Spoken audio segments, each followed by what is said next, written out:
Her lip was split. A dull purple bruise bloomed across her cheek like a storm cloud, and dried blood caked one nostril. She flinched when I stepped through the door. "Daddy, it hurts." Her voice, so small, so broken, it cut cleaner than any enemy blade I'd faced overseas. I froze in my own home like it was enemy territory. She was crouched in the corner, holding a dog bowl to her chest. Kibble, the cheap kind. She ate it slowly, wincing with every bite. My stomach twisted. "Where's your mother?" I asked, forcing calm into my voice. She didn't answer. So I called, rang her twice, straight to voicemail, then a text. "She's on vacation. Don't bother."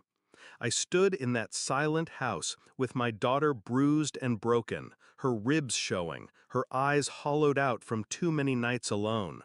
And I waited for the woman I married to return. She came back 3 days later, laughing, tanned, shopping bags in hand, until she saw me, until she saw our daughter. Then her smile cracked like glass, and her face turned white. I didn't raise my voice, didn't ask questions. She babbled excuses, how I was gone too long, how things got hard, how maybe our daughter was just being dramatic. I listened, nodded, and went to the guest room where I slept that night, alone.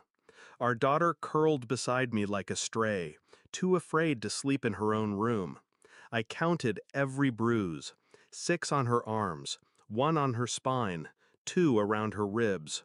She didn't cry. Children like her learn early.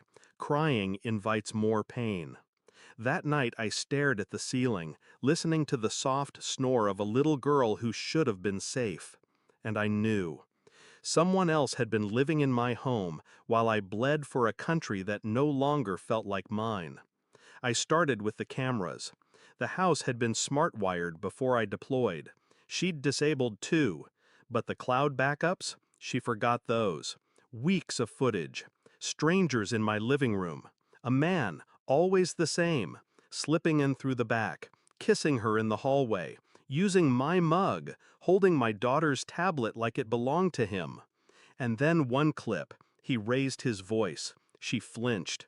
Another, he shoved our daughter, hard. I paused the video, rewound, watched it again. His face burned into me.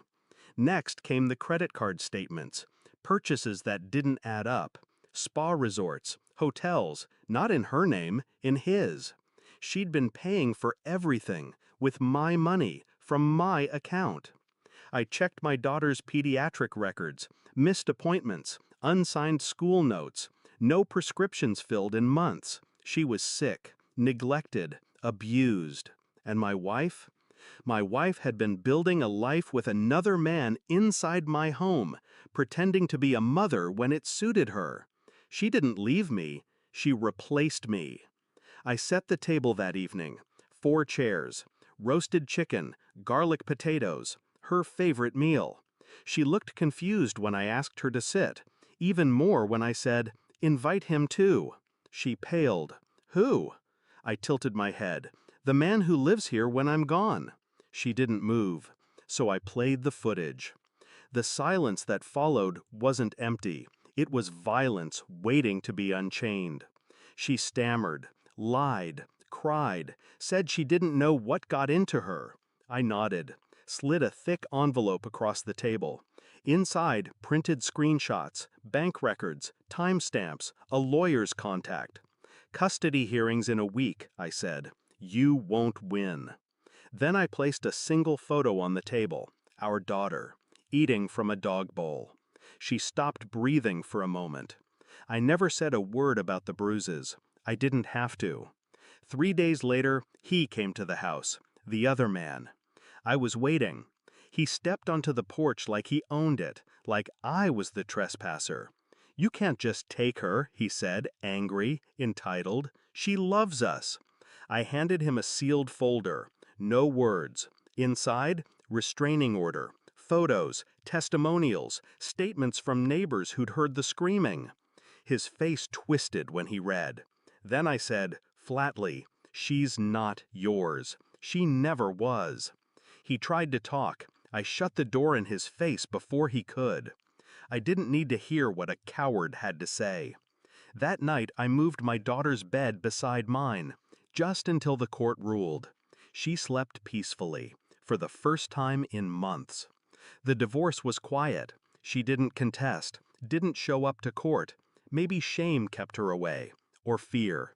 Either worked. She signed over full custody. My daughter never asked where her mother went. Some kids just know. Sometimes I still catch her staring at the corner of the kitchen where the dog bowl used to be. I threw it out the same day she moved back into my life. Now, she eats at the table, in her own chair, with clean clothes, a full plate, and eyes that have started to believe in comfort again. I look at her and know, she will forget. But I won't. Some ghosts deserve to be remembered.